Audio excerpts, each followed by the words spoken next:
Hey, what's up, everybody? Welcome to Indie Comics Review.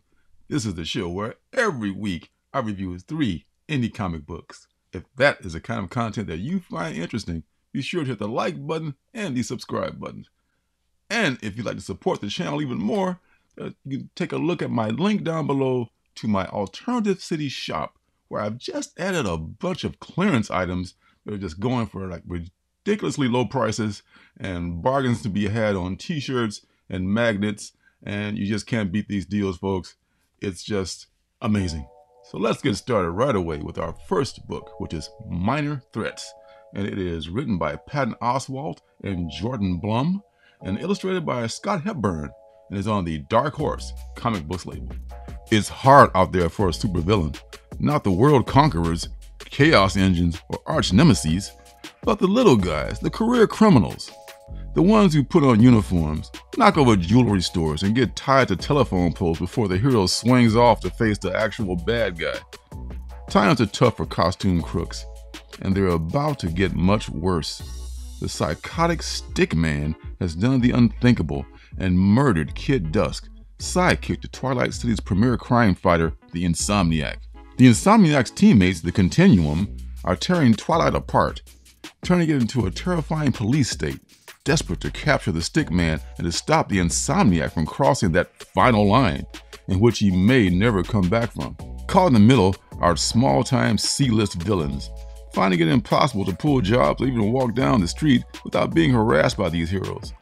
With a bounty on the Stick Man's head, former villain Playtime decides to put together a ragtag team of equally disgruntled supervillains to take down the Stick Man and kill him themselves, leading her on a dark journey into the criminal underbelly she's tried so hard to escape.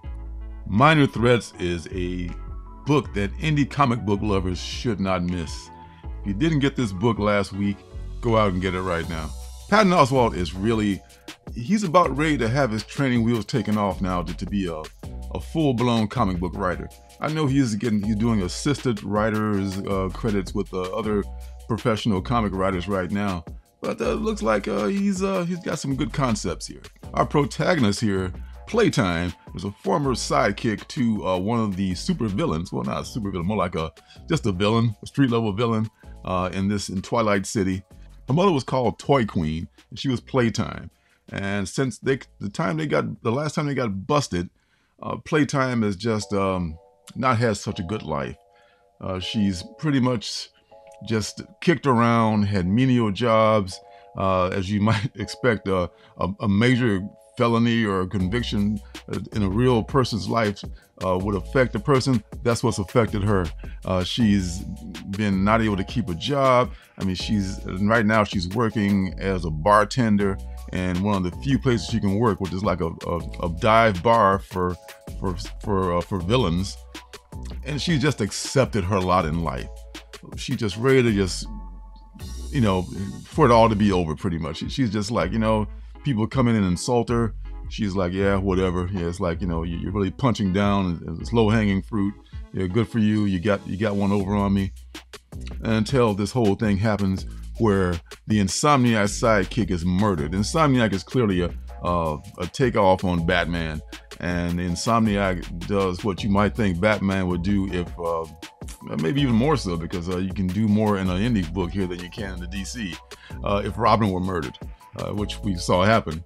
But just imagine the whole Robin being murdered thing happen without any constraints as far as the publishing company goes. I mean, the Insomniac is free to just go as ape shit as he wants here, because this is an indie book, which I love about indie books, So eventually the street level villains just start getting their asses kicked so badly. They bring a guy into the bar. He's like practically dead from the Insomniac, just like, beating the shit out of him, trying to find out who killed his sidekick. And at some point they decide, wow, well, if this going to keep up, then maybe we should just get ahead of the game and just go find this Stick Man and give him to the Insomniac and as a sacrifice, and hope that he has mercy on the rest of us. Playtime's mother, Toy Queen, is retired, and she's living the life of a retired senior citizen, just wearing fuzzy house shoes and playing with her cats and everything. and she wants she still supports well, she still is on good terms, I should say, with Playtime, but she says, yeah, if you can, get my thing that that was stolen from me, my Jack in the Box, yeah, be sure to do that too, kid. So that's that's kind of what their relationship is right now. But Playtime's gotten pushed to the end, and she's ready to take action. And I'm going to be around for this. Patton Oswalt, he's written Modok for Marvel. He's written some Black Hammer stories for Dark Horse. This is a guy kind of on the move here. I think for celebrity comic book writers, this is one of the best books I've seen in a long time. You get the feeling that before it's over, Playtime is going to be back to her old self. She's already got the fever to put the costume back on, and she's inspired to stop this madness that they're caught in the middle of, between this insane superhero and this even more insane supervillain. Also, there's a preview of The Ones by Brian Michael Bendis in the back of this book, which I found kind of interesting too. The last series by Bendis I wasn't that wild about, but this one looks like it might be a little bit more up Bendis's alley. It's more dialogue driven, and there's more of a sense of humor than the last series, Joy Division, from him. So be on the lookout for that preview in the back of this issue as well. But overall, man, Dark Horse, man, another good indie issue, another well-written story by Patton Oswalt. Yeah, Minor Threats is a winner for sure. The next book is End After End, #1. It is written by Tim Daniel and David Andre, and it's illustrated by Sonando C, and it's on the Vault Comics label. Life is nothing if not a series of endings. School, jobs, friendships, love, until the end. Walter Willam's end was fast and unexpected. His was an unremarkable life. So how is it that his story continues as cannon fodder in an endless war waged against an insatiable darkness hell-bent on consuming all existence? And is Walter right in believing he's arrived in the midst of this titanic battle as the one destined to finally end it? That is the tale of the End After End. End After End really hits the ground running. With the first panel, you jump right in and you see that this guy is just being hit by a train. The end of his life is here, and immediately he's thrown into this battle. There's no tunnel with the light at the end of it or anything. This guy's like, okay, you're in this battle, and here's your sword. Pick it up and let's go, boy. And the fight's over this way. And it takes a while to actually get your bearings as a reader to see what's happening with this story. In fact, it took me almost the entire issue, quite frankly. You're picking it up as you go along, and you kind of figure out that this is maybe this is what the hereafter is. It's just a never-ending battle. It's kind of like a purgatory in a manner of speaking, because once one battle ends, another one begins. And while we're fighting this battle, or while they're fighting this battle, there's this one, like a princess or a queen type figure who all the people are protecting, and they're trying to protect the queen so that she can approach this other really dark entity who's trying to end everything. And if they get this queen up to the mountain, or to this place where this other creature, this other entity is, then they'll end the end after end. So it's kind of a thing.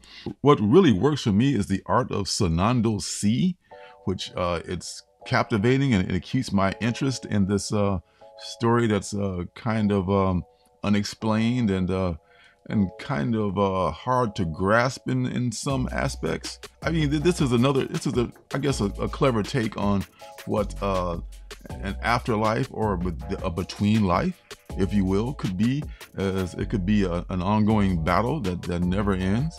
or maybe at some point this guy is not dead. Maybe he didn't die maybe he survived the train accident, and maybe in the end we'll see that this was just a dream in his mind. I will probably pick up issue number 2 because it's compelling enough to warrant another issue. End after end is something that makes you think, and if that's something I think that indie comic books have over a lot of the mainstream books. A lot of the mainstream books are we just want to react. We react to what we see in the books. We react to the violence and to the fighting and to our heroes championing over the bad guys and all that stuff. But this is something that really it makes you think a little bit about life and afterlife and what comes after, so what comes at the end, as they say. So yeah, for that aspect, I think check out End After End. I think it's worth a look. The last book is Lead City #1. It's written by Eric Borden and drawn by Kyle Brumman, and it's on the Red 5 Comics label. It's 1873 when a blizzard strands homesteader Coleman Cooper and his family in a small town. He soon learns the town plays host to an annual contest that attracts thieves and killers from far and wide. With no way out, Coleman finds himself pitted against 7 deadly fighters in the anything-goes, tooth-and-nail battle for survival known as Lead City. Before Deadwood, before Tombstone, before Durango, there was Lead City. Well, thanks to Willie Survive once again for sending me one of those books that I was just totally unaware of.